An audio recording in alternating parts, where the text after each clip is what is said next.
ہم تقریباً ہر روز ہی آپ کو کچھ ایسے نوجوانوں سے ملواتے ہیں جنہوں نے اپنی محنت کے بلبوتے پہ انتھک محنت کی اور اپنے خوابوں کو پایہ تکمیل تک پہنچایا. تو آج ایسی ہی ایک لڑکی ہمارے ساتھ موجود ہے, نوجوان ہیں, ان کا نام ہے کائنات انصاری, تعلق ہے ان کا اورنگی ٹاؤن سے, اور کائنات اورنگی میں ہی پلی بڑھی ہوئیں, اور اس کے بعد انہوں نے اتنی محنت کی اپنے اکیڈمک کریئر کے اندر کہ وہ اورنگی سے سیدھا واشنگٹن پہنچ گئیں. وٹمن کالج کے اندر ان کو داخلہ مل گیا اور یہ بہت بڑی کامیابی ہے. اس کے لیے انہوں نے انتھک محنت کی اور دن رات پڑھائی کی. تو کیسے انہوں نے یہ اسٹرگل کی, کیا جرنی تھی, انہی سے جانیں. تو بالکل سائم ملوا ہی دیتے ہیں ہم اپنی برائٹ اینڈ بریلینٹ کائنات انصاری سے. کائنات, بہت شکریہ آپ کے قیمتی وقت کے لیے. سب سے پہلے تو آپ کو بہت بہت مبارک ہو. یہ بتائیں مجھے کہ اورنگی ٹاؤن سے ہارورڈ یونیورسٹی تک کا سفر خواب سے حقیقت تک کس طرح ممکن ہوا؟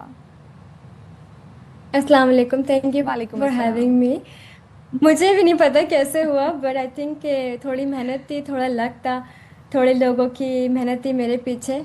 تو بس لوگ ملتے گئے, کاروبار بنتا گیا. تو اس طریقے سے ہی ہم اورنگی سے ہارورڈ پہنچ گئے.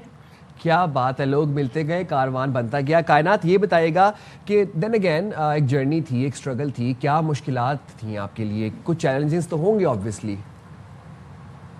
جی بالکل, کیونکہ میرا تعلق کچی آبادی سے ہے اور اورنگی ٹاؤن میں بھی میرا تعلق گلشن ضیاء سے ہے. جو سب سے بڑے چیلنجز ہے وداؤٹ افورڈنگ کہ کیا کہتے ہیں, ون تھنگ کہ ہم لوگ اتنی اچھی تعلیم افورڈ نہیں کر سکتے تھے.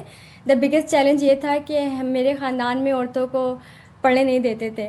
تو جب بڑی ہو رہی تھی تو میں نے اپنے سارے کزنس کو جو دیکھا تھا کہ وہ بہت جلدی میں شادی ان کی ہو جاتی تھی. مطلب وہ 18 سال کی تھیں, 19 سال, کبھی کبھی 14-15 سال کی بھی تھیں. تو مجھے دیکھ کے لگتا تھا کہ this is not what I want. مجھے لگتا تھا کہ میری زندگی اس سے بہتر ہو سکتی ہے. اور میں دیکھتی تھی کہ ان کی شادی کے بعد بھی وہ جب آگے اپنی زندگی بڑھتی تھی تو ان کی زندگی ایک رک جاتی تھی. اور مجھے لگتا تھا کہ میری زندگی اس سے بہتر ہو سکتی ہے, کیونکہ جب میری امی مجھے کہانیاں بتاتی تھی بینظیر بھٹو کی اور ملالہ کی, تو مجھے لگتا تھا کہ مجھے ان کی طرح بننا ہے. جب میری امی ان کے بارے میں بات کرتی ہوں تو میری امی کی آنکھوں میں چمک ہے نا, مجھے وہ دیکھنی ہے اپنے لیے. تو ایسے مجھے لگتا تھا کہ اسی وجہ سے مجھے آگے بڑھنا تھا, آگے پڑھائی حاصل کرنی تھی. کائنات یہ بتائیں, آپ نے میٹرک کہاں سے کیا, انٹر کہاں سے کیا, اور اب آپ ہارورڈ یونیورسٹی گئی ہیں, تو اب وہاں پر آپ کیا کریں گی؟ تو میری جو انیشیل جو میری ایجوکیشن تھی وہ گورنمنٹ اسکول سے تھی. تو گورنمنٹ اسکول میں تو کیا کہتے ہیں اتنی تعلیم حاصل نہیں کی میں نے. پھر اس کے بعد میریکلیس سے میرا داخلہ TCF میں ہو گیا, اور اس آرگنائزیشن نے میری زندگی تبدیل کر دی. آئی گاٹ ایڈمیشن دیئر جب میں 8th گریڈ میں تھی. اور اس کے بعد سے کیا کہتے ہیں TCF نے مجھ سے بہت کام کیا, کیونکہ میں بہت زیادہ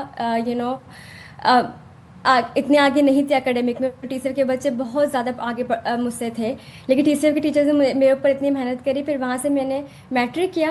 میٹرک کرنے کے بعد مجھے TCF نے بتایا کہ آرگنائزیشن ہے جو بچوں کو باہر بھیجتی ہے ہائی اسکول کے لیے, جو ہمارا انٹر کہلاتا ہے. تو پورے پاکستان کی وہ اسکالرشپ تھی, تو مجھے کمپیٹ کرنا پورے پاکستان میں.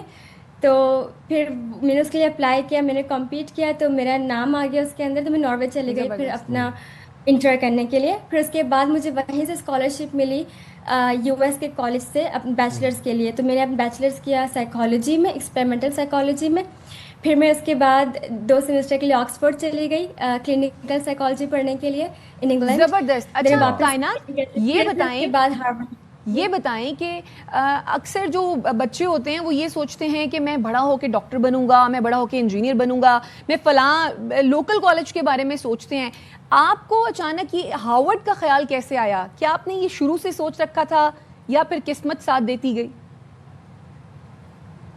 سوچا تو میں نے کچھ بھی نہیں تھا. سوچا اتنا تھا کہ بس تھوڑی تعلیم حاصل کر لوں اور میں اپنی زندگی تھوڑی بہتر بنا لوں.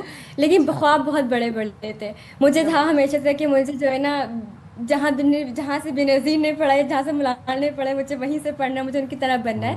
لیکن مجھے پتہ نہیں تھا کہ ایسا ہو بھی جائے گا.